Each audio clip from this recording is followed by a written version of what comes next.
Hello माय beautiful sisters. तुमच्यापैकी ज्या स्त्रियांना असं वाटतं ना की मला कुणाचीच मदत नाही आहे, सगळ्या जबाबदाऱ्या फक्त आणि फक्त माझ्याच खांद्यावर आहेत. ऑफिसचं टेन्शन, घरच्या जबाबदाऱ्या, मुलांच्या जबाबदाऱ्या, भविष्याची चिंता, सगळं सगळं काही मला एकटीलाच मॅनेज करायला लागतं आहे. अशा समस्त स्त्रियांसाठी आजचा हा पॉडकास्ट आहे. तुम्हाला सांगते, जेव्हा आपला स्वतःवर, दुसऱ्या व्यक्तीवर आणि आयुष्याच्या अनिश्चिततेवर विश्वास नसतो ना, तेव्हा आपण प्रत्येक गोष्ट कंट्रोल करायला लागतो. सगळ्या गोष्टी मायक्रो मॅनेज करायला लागतो आणि नकळतपणे आपण स्वतःला एका सर्वायवल मोडमध्ये घेऊन जातो. खूप हायपर इंडिपेंडंट होतो आणि सतत एका युद्धाच्या भूमिकेत असतो. पण मैत्रिणींनो, या सगळ्या धावपळीत आपण आपली खरी ताकद जी असते ना, फेमिनिन एनर्जी, आपली स्त्री सुलभ ऊर्जा, ती कुठेतरी हरवून बसतो.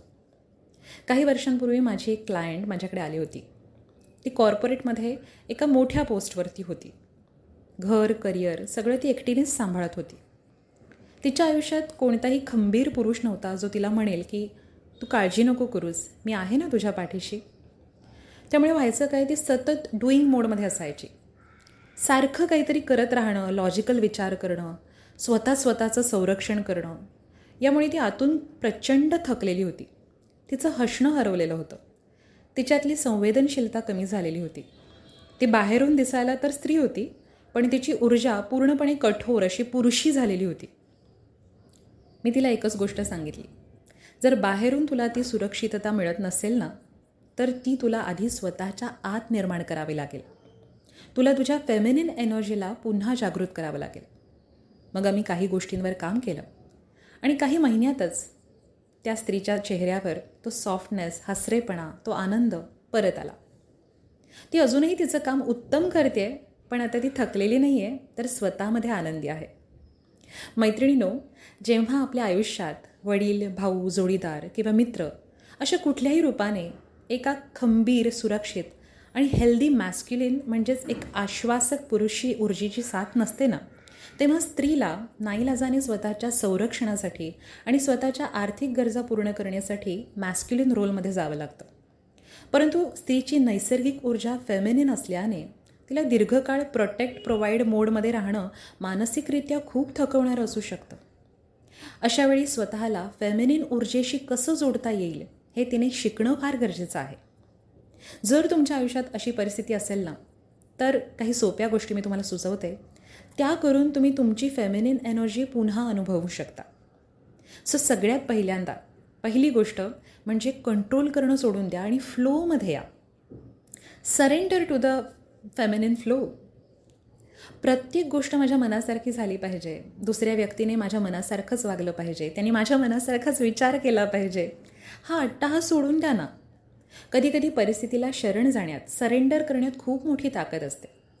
जे होईल ते मी बघून घेईन, सांभाळून घेईन, किंवा अमक्या व्यक्तीने माझा विश्वास तोडला तरी त्या परिस्थितीत मी स्वतःला सावरीन, हा जो विश्वास आहे ना, तो स्वतःवर दाखवा.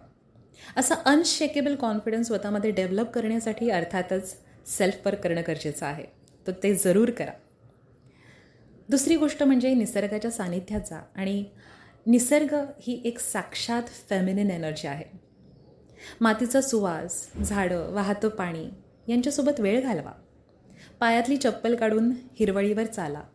त्यामुळे तुमचा ताण कमी होईल आणि तुम्ही मूळ तत्वाशी, जमिनीशी ग्राउंडेड व्हाल, जोडल्या जाल.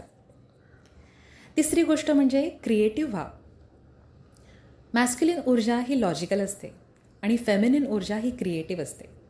डान्स करणं, चित्र काढणं, सुंदर जेवण बनवणं, गाणं गाणं अशा गोष्टी आवर्जून करा. तुम्हाला आवडेल ते संगीत ऐका. तुम्हाला सांगते, जेव्हा तुमचे पाय, कंबर गाण्यावर थिरकतील ना, तेव्हा तुमचं शरीर आणि मन मोकळं व्हायला मदत होते. चौथी गोष्ट म्हणजे स्वतःचे लाड करा. कोणीतरी येऊन माझी काळजी घेईल याची वाट पाहत रडत बसू नका. स्वतःला छान सुगंधी तेलाने मसाज करा.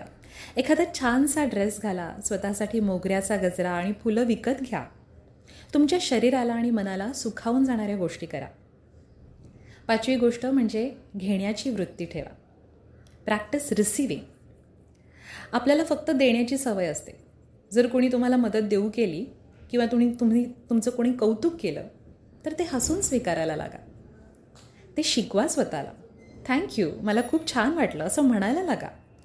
बस किंवा टॅक्सी ड्रायव्हरनी तुम्हाला राईड दिली तर त्यांना थँक्यू म्हणा. भाजीवाले, घरपोच डिलिव्हरी करणाऱ्या लोकांना धन्यवाद धन्यवाद म्हणायला लागा. आणि असं धन्यवाद म्हणण्याच्या छोट्या छोट्या संधी हुडकून लोकांना धन्यवाद म्हणायला लागा. आणि मग बघा, तुमच्याकडे धन्यवाद म्हणण्याच्या अनेक संधी उपलब्ध होतील. प्रिय मैत्रिणींनो, लक्षात ठेवा, तुम्ही स्वतःमध्ये परिपूर्ण आहात. बाहेरून कोणी खंबीर पुरुष असो अथवा नसो, तुमच्या पाठीशी या विश्वाची दिव्य शक्ती उभी आहे. विश्वास ठेवा. जेव्हा तुम्ही स्वतःच्या स्त्रीत्वाचा, तुमच्या कोमलतेचा, तुमच्या अस्तित्वाचा आदर करायला शिकता, तेव्हा तुम्ही एका वेगळ्या शांततेचा अनुभव घ्यायला सिद्ध होता.